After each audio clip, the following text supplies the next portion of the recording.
Guys, Mike and Buddy here with W Hunting Supply to talk to you about a quick tech tip and some troubleshooting with the TT25. One of the biggest issues you can see with any GPS system would be loss of GPS. So we're going to go over real quick how to troubleshoot that, diagnose it, and get you back up and running as quick as possible. Some of you older houndsmen, or maybe some of you newer guys that have messed around with the TT10s, 15s, or 15Xs, may have called us and asked for some help. And when trying to determine a GPS issue, we've asked you to describe the flashing lights. That can get a little confusing on those collars as far as patterns and frequency and stuff like that. But with the release of the 25 about 2 years ago, Garmin changed how we indicate what's going on with the collar. Now, if you've got a good GPS lock, you will see that you are getting a green flashing light. That's going to indicate you have a good GPS signal. If you're getting a flashing yellow light, that's going to mean there's some type of issue with your GPS, whether if it's having issues reading the satellites or the GPS Flex Band is bad. So green means you do have a GPS signal. Yellow means you don't have a GPS signal. What's the first thing you're going to do if you have a yellow GPS signal? First thing you're going to want to do is make sure that that collar, that GPS, is outside in good clear view of the sky. Make sure this box is pointed towards the sky. Good clear view of the sky, you know, no buildings or anything like that, not indoors. And it's stationary. If you turn a collar on, put it on a dog right away, it's going to have a lot harder time locking up and getting a good GPS signal. Yeah. So it happens a lot quicker if the collar is sitting still. It'll pick up the GPS signal quicker than if you put it on a moving dog and Garmin's trying to acquire the GPS signal on the moving dog. So the first thing is just make sure that it's open and has a clear view of the sky. If that doesn't fix it, what are you going to do next? First thing we're always going to recommend is making sure your software is up to date. That's going to cover all your bases. Software's up to date, you've got good clear view of the sky, and we've still got a yellow light. What we can do is we can troubleshoot the Flex Band on here. I'm going to go ahead and turn this collar off. With the TT25s, these parts are interchangeable. This is the Flex Band portion of your GPS chip, like we've got here. Can you see that, please?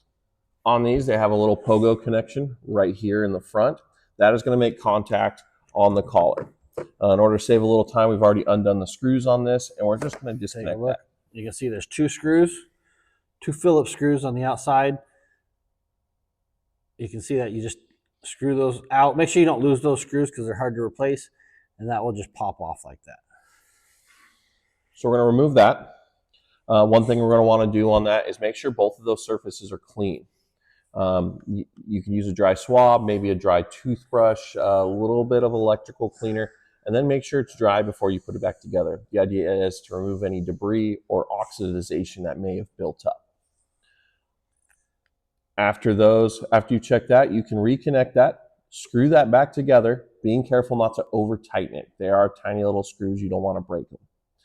We're going to reconnect it, turn it back on, put it outside for 20 to 30 minutes, clear view of the sky, and try to get that GPS lock again. 30 minutes is a bit long. Like if you can't get it to acquire in 10 minutes, you're probably good to figure out that it's not going to acquire. So if it's sitting stationary and after 10 minutes you can't get a green light, then we would probably go to the next step, right? We would assume that this piece may be bad. And so how would you check to see if your GPS piece was bad? There's a couple ways we can check that.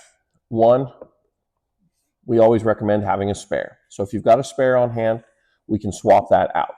Another method would be taking one of your collars that is flashing green. We can turn this off, take the GPS Flex Band off this good one, and test it on the one that's giving you issues. That would be a quick, if this one starts picking up GPS and gets a green flashing light, then it's likely that your Flex Band is bad and may need to be replaced. And then you would just order one of these and we could ship in the GPS piece and get it replaced. I highly recommend just having one of these in your spare kit.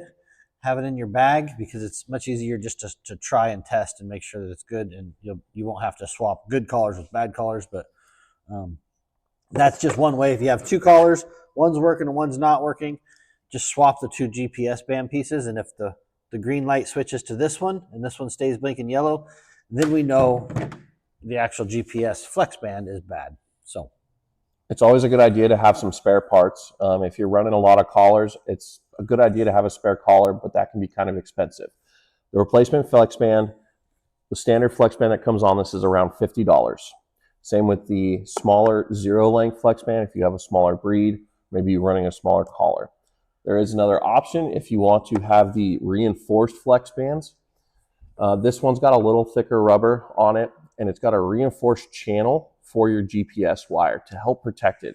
If you're running in some harsher environments or you're in an area where the stuff your dog is tracking likes to fight back, it is a good option on there. We also suggest keeping a small Phillips screwdriver available or some type of toolkit. We do offer these toolkits on the website. It's got a couple different attachments. They're great for electronics, a lot of bits, small little sockets. It's just a good idea to have these parts available for an emergency. It could be the difference between getting your hunt back up and running in 15, 20 minutes or having to wait till Monday to get a hold of somebody. Cool. If you have any questions, reach out to us, let us know, dusupply.com or 855-384-8687. Thank you.